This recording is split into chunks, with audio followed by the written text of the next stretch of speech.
O javali, identificação de zoonoses em carcaças, casos de tuberculose e outras doenças.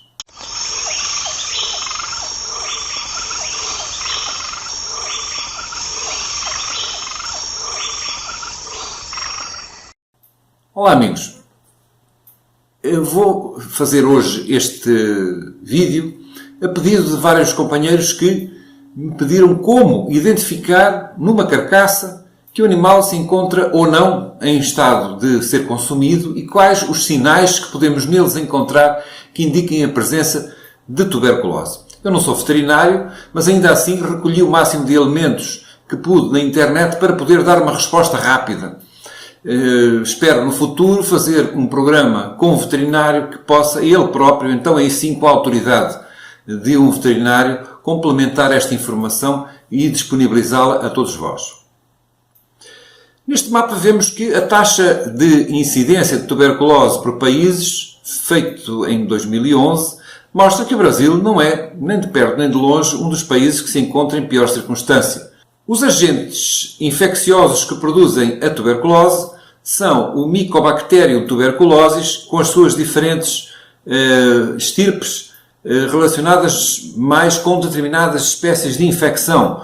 O Mycobacterium bovis é aquele que nos preocupa mais neste caso. O africano é o que ataca os búfalos africanos. Existe o avis, que também atinge as aves, que é importante também conhecermos. É um agente infeccioso de longa resistência. Ele dura 2 anos nas instalações, 2 anos nas fezes dos animais, 1 ano na água, 2 anos no solo, 2 anos em pastagens, 10 meses nas carcaças dos animais abandonadas. Portanto, vejam que não é fácil eliminar e fazer desaparecer este agente infeccioso, o que o torna um problema sério em termos de saúde pública, tanto animal como humana. A transmissão da doença faz-se essencialmente por via aerógena, portanto por inalação, mas isso ocorre essencialmente em animais domésticos, portanto, em animais que andam em estabulação ou em grupos muito grandes. Isso, claro, também ocorre se um javali estiver infectado, ele tem como infectar o outro javali através, portanto, da partilha de aerossóis produzidos pela própria respiração e onde vão as micobactérias bovis.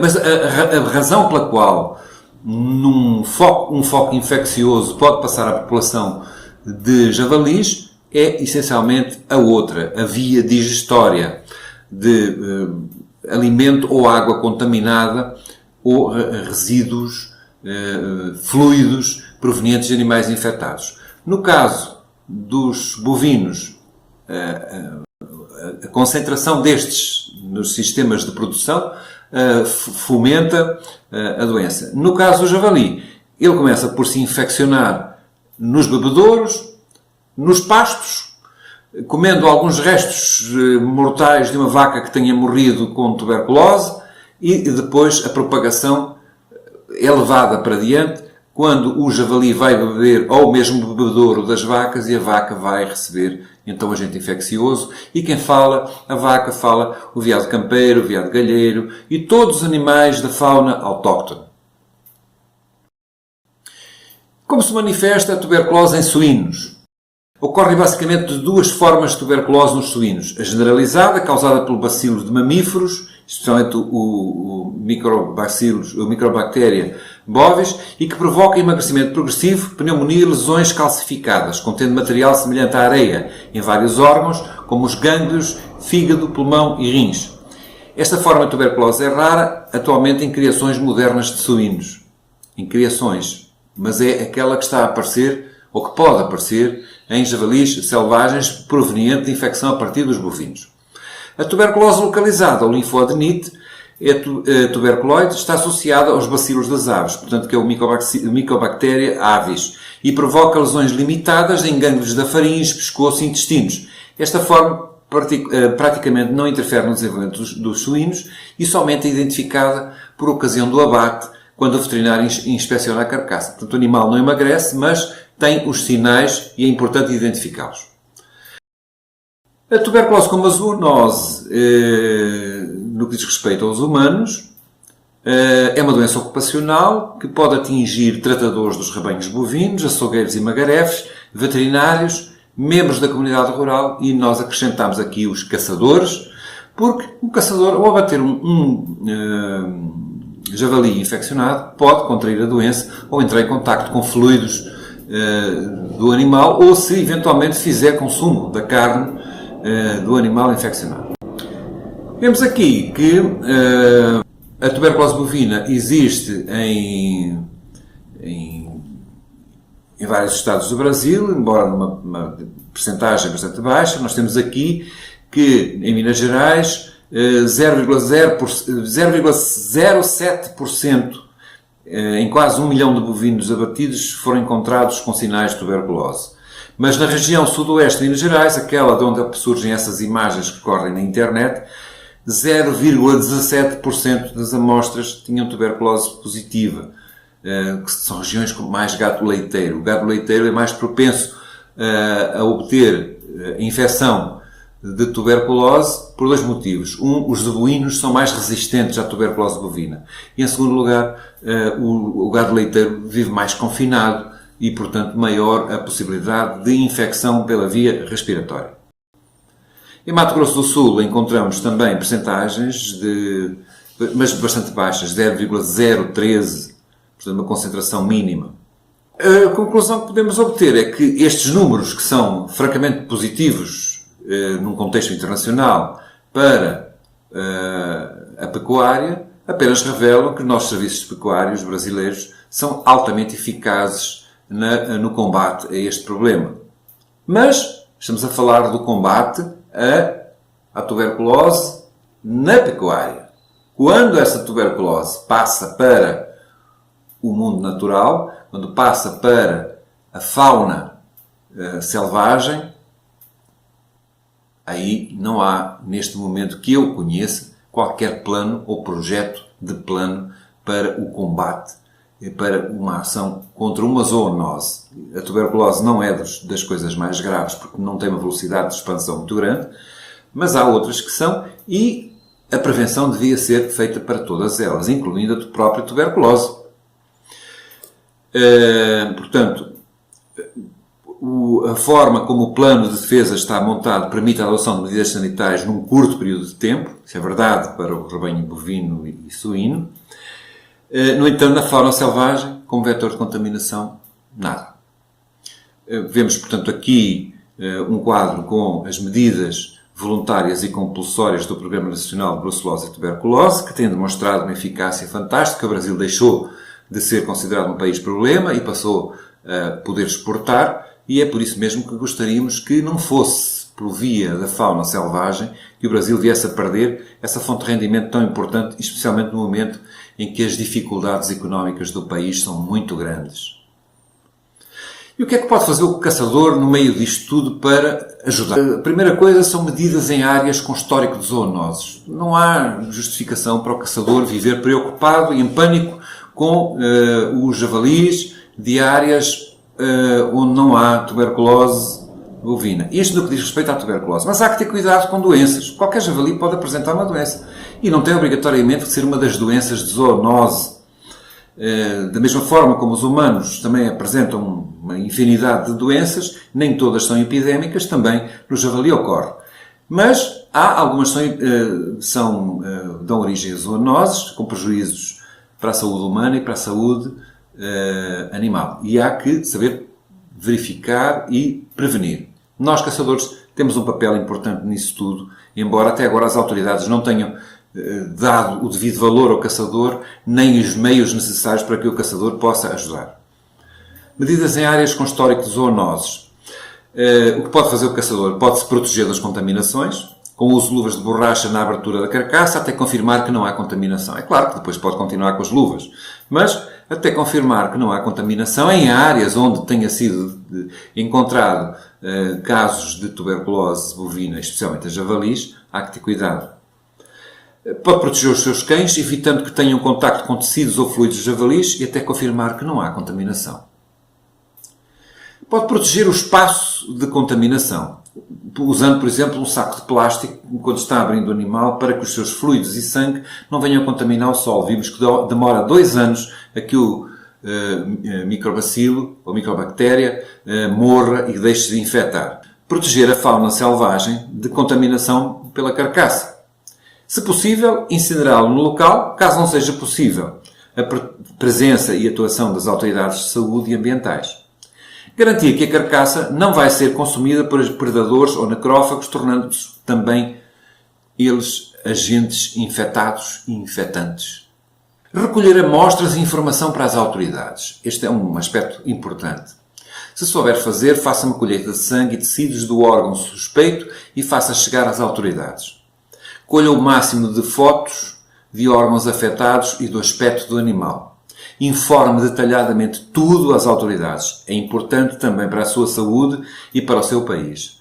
Mesmo que você tenha feito uma caçada com alguma legalidade duvidosa, tente fazer chegar essa informação, mesmo que seja por vias anónimas, porque é importante para o Brasil. E, se possível, caça legalizado. Não há justificação hoje para caçar javalis sem estar legalizado.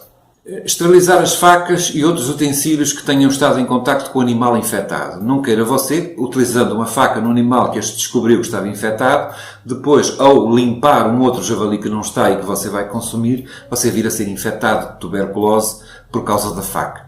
Não faria sentido, qualquer sentido. A simples lavagem com sabão não é garantia de desinfecção, portanto, existe aqui uma lista de desinfetantes que podem ser utilizados, ou então a fervura, que é o sistema mais eficaz, portanto, elevá-lo a 120 graus centígrados por 20 minutos, ou uma pasteurização lenta de 105 graus por 30 minutos e por aí vai. Informe o seu médico que você esteve em contacto com um animal infectado, especialmente se você tinha algum ferimento e entrou em contacto com os fluidos infectados. Não esqueça que qualquer micropartícula, ou bater um machado num osso ou qualquer coisa, qualquer micropartícula no ar que seja inalada, pode produzir uma infecção com tuberculose. Informe o seu médico do ocorrido para que este providencie os exames que despistem algum risco pessoal de contaminação se tiver tido contacto com sangue ou fluidos do animal infectado, o raio-x e a prova tuberculina. Se os seus cães manifestarem alguma perda de peso anormal, consulte o seu veterinário e informe do contacto destes com javalis contaminados. É importante. O que é que pode fazer o Estado? Nas medidas relativas aos animais domésticos, o Estado já tem as medidas defensivas necessárias previstas e bem adotadas. No que diz respeito às medidas de defesa sanitária, quanto à fauna selvagem, necessita estabelecer um plano de defesa que envolva todos os agentes sanitários e ambientais e uma estrutura de controladores tecnicamente preparada com meios e métodos de caça adequados para conter e eliminar, num espaço geográfico limitado, a fauna exótica e autóctone potencialmente afetada. Dar formação básica ao caçador para este poder avaliar uma carcaça e saber despistar o início de uma situação de zoonose na sua fase inicial, fazendo o caçador ser um agente de saúde pública no primeiro nível de combate à doença. Custear ao caçador todas as despesas pelo seu trabalho de colaboração na prevenção de saúde pública e veterinária. Vamos agora ver a avaliação sanitária básica de carcaças de animais, o que todo caçador deveria saber. Este é o aspecto de vísceras com aspecto saudável. Preste atenção à cor do fígado do animal, ao aspecto das vísceras limpas, sem qualquer tipo de caroço, grãos de areia ou qualquer outro material que denote a presença de algum indício de doença. Estes são os aspectos dos pulmões com aspecto saudável. Nós vamos mostrar o aspecto saudável e alguns com aspecto doente para que nós sejamos capazes de, ao abrir um porco, ver este tem um ar saudável e, portanto, não oferece aparentemente risco de saúde. Portanto, vemos à esquerda um pulmão em estado saudável e, à direita, o corte de um pulmão, o seu aspecto saudável. Guardar esta imagem na memória para poder comparar com o pulmão do animal que abatemos. Ocorre por vezes que o animal, ao ser abatido, o tiro atinge o pulmão e há algumas hemorragias. É preciso saber distinguir, no caso da imagem da direita, uma hemorragia de uma mancha anormal no pulmão que é anterior ao tiro. Verificar também se entre o pulmão e as costelas, portanto, a cavidade abdominal, existem membranas estranhas que ligam uma à outra. O pulmão deve estar livre, solto. Não deve estar agarrado por alguns tecidos, como vemos na imagem da esquerda. Isto é um sinal de doença grave. Não ter granulações. Nós vemos na imagem da esquerda em baixo, neste caso um pulmão humano, onde aparece a infecção latente como um pontinho, a tuberculose cavitária, que produz cavidades no pulmão, e a tuberculose miliar. Esta é a mais comum a aparecer nos javalis. É a imagem de cima que tem esses grânulos esbranquiçados no meio do tecido.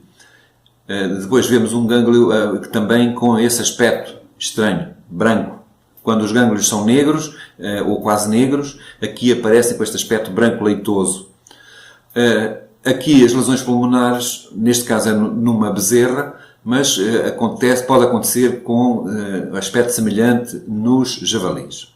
O fígado com aspecto saudável é este. A cor é mais ou menos esta, poderá ser ligeiramente mais escuro, mas ele tem que estar com este aspecto limpo, sem sinais diferentes. Portanto, ele tem que ser uma imagem uniforme. Como vemos aqui na imagem à esquerda, na letra A, um fígado saudável de javali e à direita um fígado com alguma patologia e que se manifesta pela irregularidade da superfície. Embora a cor e não exista, haja uma uniformidade na cor e não existam pontos brancos, mas há uma irregularidade na forma. Há alguma doença, é conveniente não consumir este animal. Nesta fotografia vemos a granulação branca no fígado. Isto é uma lesão tuberculosa, a forma como ela se manifesta no fígado, e pura e simplesmente este animal, a partir do momento em que vemos estes pontos brancos no fígado, nem precisaríamos cortá-lo para saber que é tuberculose e simplesmente devemos descartar o animal. Aqui uma outra imagem do fígado com tuberculose. Aqui outras formas de aparência de fígados não saudáveis. Não sei que patologias são, mas é conveniente, podem ser peste suína africana, podem ser outras, mas são patologias que à partida dizem que não é para consumir e, se possível, levar uma amostra para as autoridades sanitárias. O baço. O baço é um órgão comprido, estreito, que existe junto ao estômago e que tem uma cor vermelho escura. Quando cortado, ainda é mais escuro. Ele pertence ao sistema linfático e é um órgão particularmente sensível às doenças, já que está ligado a um sistema que serve exatamente para limpar, drenar o organismo, portanto, de fazer a excreção de agentes não indesejáveis ao organismo. E, portanto, o baço aparece aqui agora numa imagem de um baço saudável e esta é a cor que devemos esperar de um baço. Ele deve ser uniforme e, quando aberto, ainda é mais escuro do que a imagem que aparenta aqui.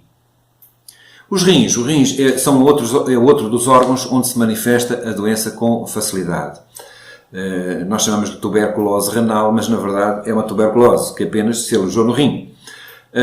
Vemos por cima a imagem de um rim aberto, porque nós devemos abrir o rim para ver o estado de saúde dele.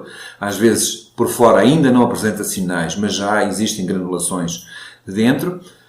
Este é o aspecto do rim saudável, em baixo um rim javali, e à direita 3 imagens da evolução de um rim de normal, rins com cistos e rins com policistos. Os policistos são, portanto, corpos ligados ao rim e que podem ser de origem tuberculosa.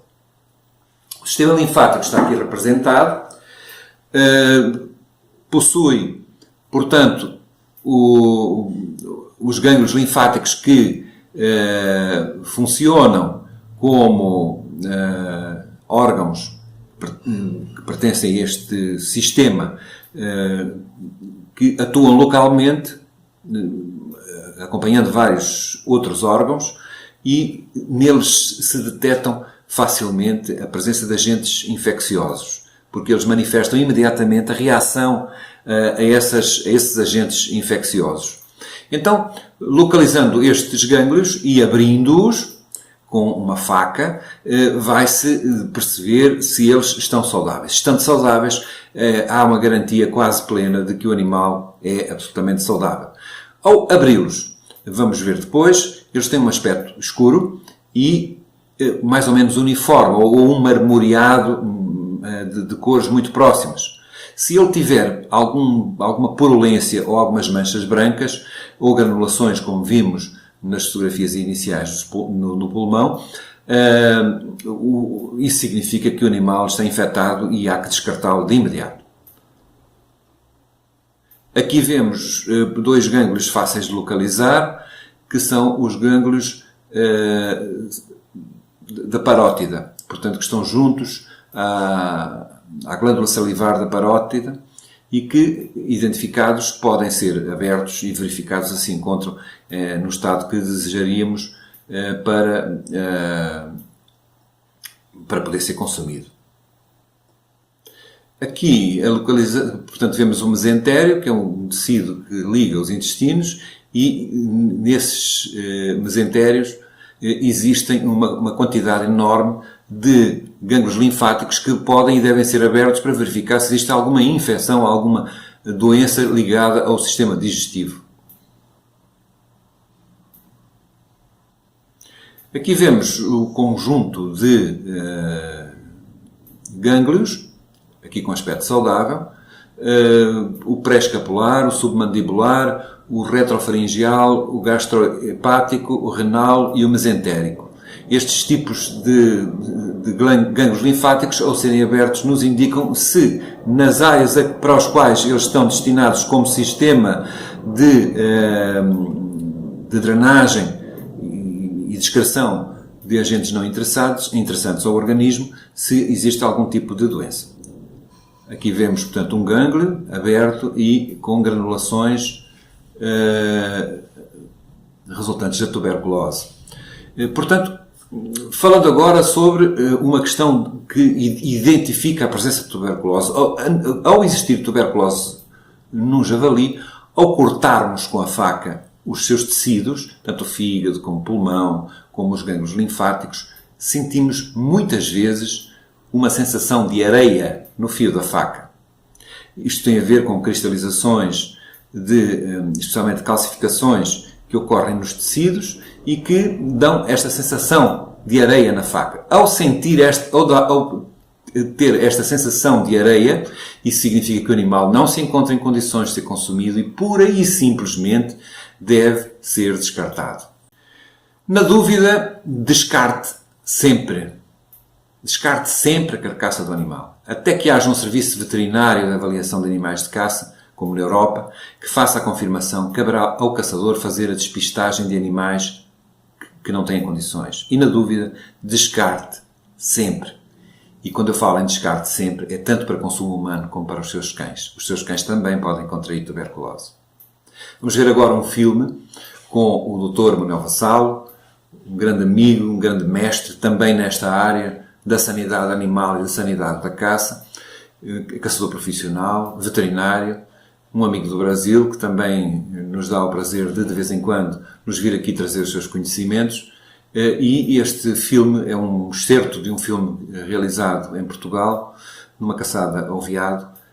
Há aqui um erro técnico, mas o animal não era para ser esfolado, era para ter deixado no campo para a alimentação dos abutres, mas a meu pedido fez esta avaliação para eu poder filmar, porque eu tinha interesse em fazer esta filmagem para poder mostrar. Portanto, perdoem a falta das luvas, eles reclamaram logo de início, mas acabaram por aceitar fazer a bem da informação, até porque à partida se sabia que o animal não tinha sinais de tuberculose e era numa zona onde não havia este risco endémico. Em caso de dúvida, seja no que for, eu vejo uma lesão, não está dentro do normal, não sei o que é, tenho dúvida, deito fora. Sim. Não aproveito. Sim, pelo menos não há contaminação, como a doutora já disse, não há contaminação, tanta contaminação do solo. Não quer dizer que não haja, porque é impossível no mato não haver, não é? Mas precisamente. Isto para o caso de se encontrar alguma suspeita, caso contrário.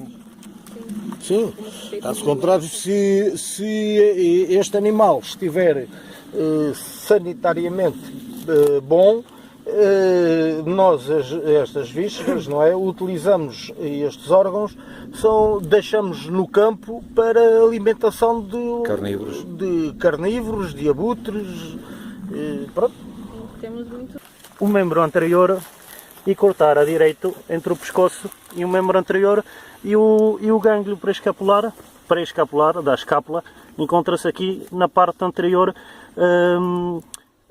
à escápula.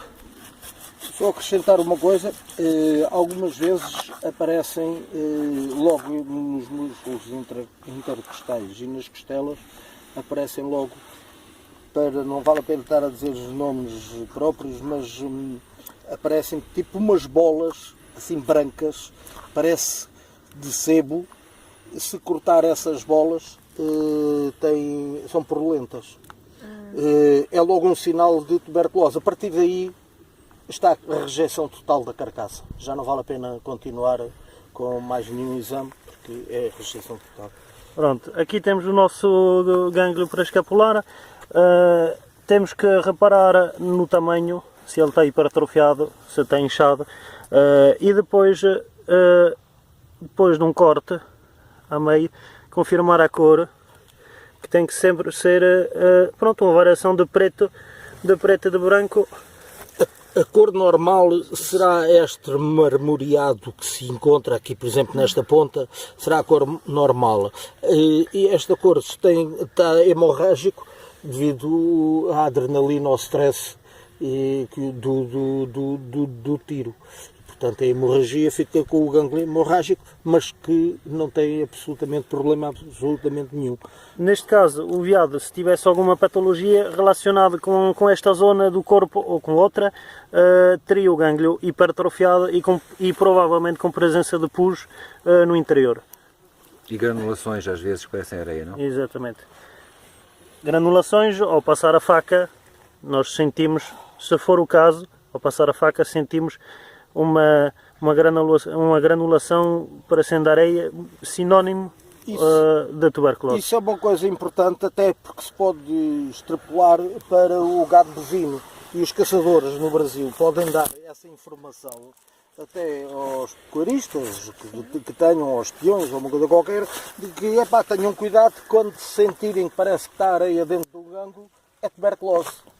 Portanto, podem dar essa informação, que é útil para a saúde pública.